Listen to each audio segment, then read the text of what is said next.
Hello friends, in this lecture we are going to discuss question number 17 and 19 of exercise 5.1 of class 12 mathematics. So let us start with question number 17. In this question we have to find the relationship between a and b if the function fx equals to ax plus 1 if x is less than equal to 3 and bx plus 3 if x is greater than 3 is continuous at x equal to 3 is continuous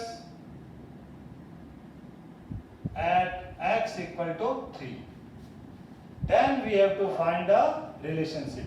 So we have to find a relationship between a and b such that this function is continuous at x equals to 3. So the solution is like this. Since the function is continuous, so left hand limit. It means when x is less than 3. So we will consider this function. So we can write limit x tends to 3 minus fx equals to limit x tends to 3 minus, and this is ax plus 1. When we will put the value of x, we will get 3a plus 1. So this is the value of left hand limit. Now right hand limit, limit x tends to 3 plus fx means when x is greater than 3. So this is the function. So we can write limit x tends to 3 plus bx plus 3. When we will put the value of x, then this becomes 3b plus 3. Now the value of the function at x equal to 3.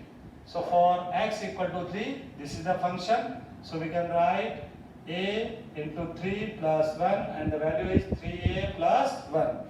Now since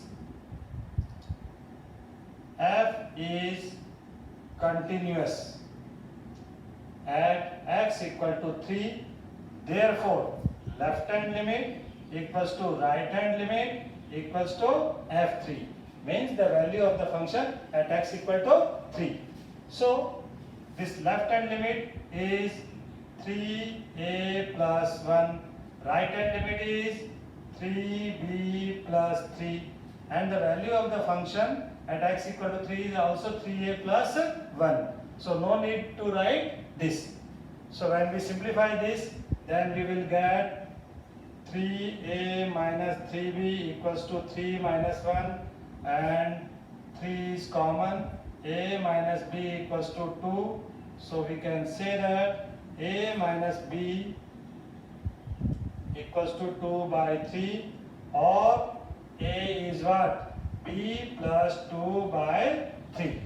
It means we can say that for any arbitrary value, for any arbitrary value of b, we can find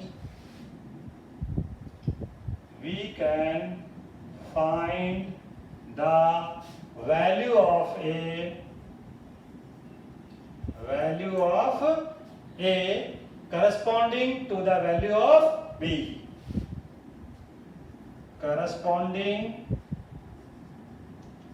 to the value of b. It means when b changes, then a changes, or we can say that this value a depends on b. So for different values of b, we will get different corresponding values of a. Now come to question number 19.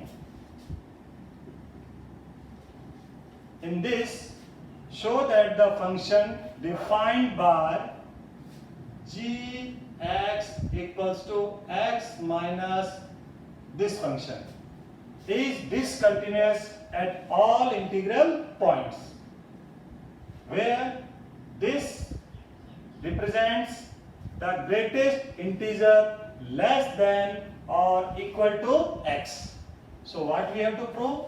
We have to prove that this is discontinuous at all integral point. So we can say that this is discontinuous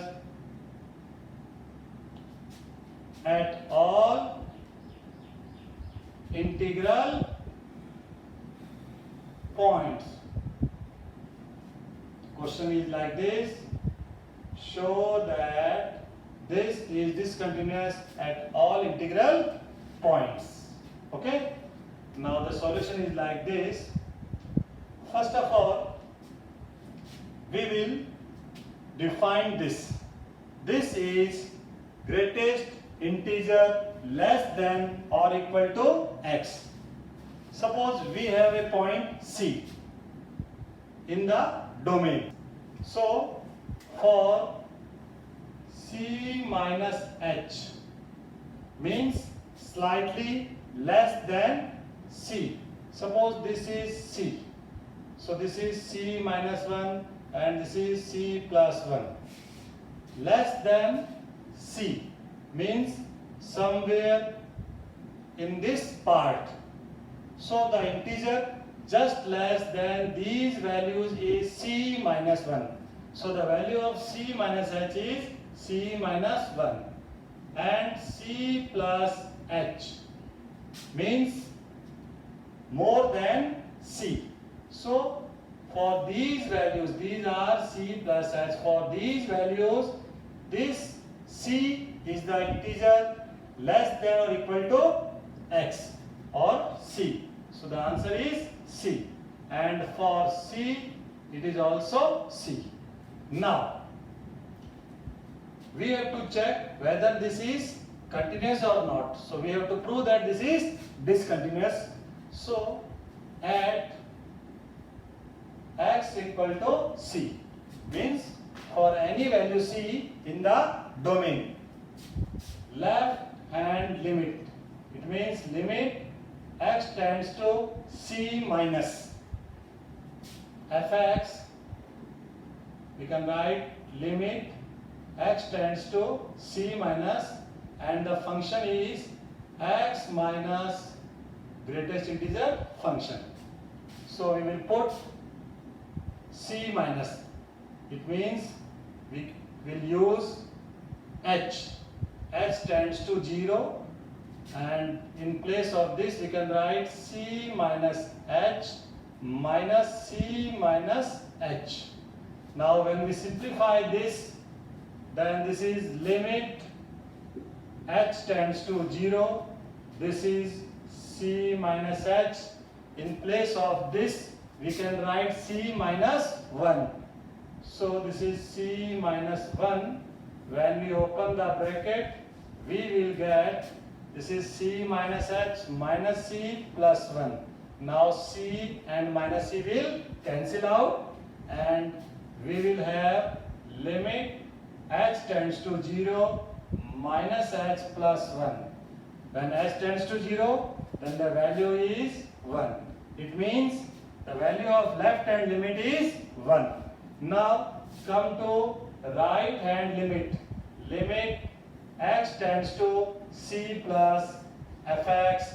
This is limit x tends to C plus, and the function is x minus greatest integer function. So we will write limit h tends to 0. This is C plus h minus C plus h. Now C plus h is what? C. So we can write limit h tends to 0. This is C plus h, and this is minus C. C and C will cancel. When we put h equals to 0, the answer is 0. Now since the left hand side is not equal to the right hand side, so we can say that this function is not continuous. If we will find the value of this function at C means fc. Then with this function directly we can write C, so also we can get 0. So ultimately we can write left hand limit is not equal to right hand limit equals to fc. These are not equal, so we can say that G is not continuous at integral points.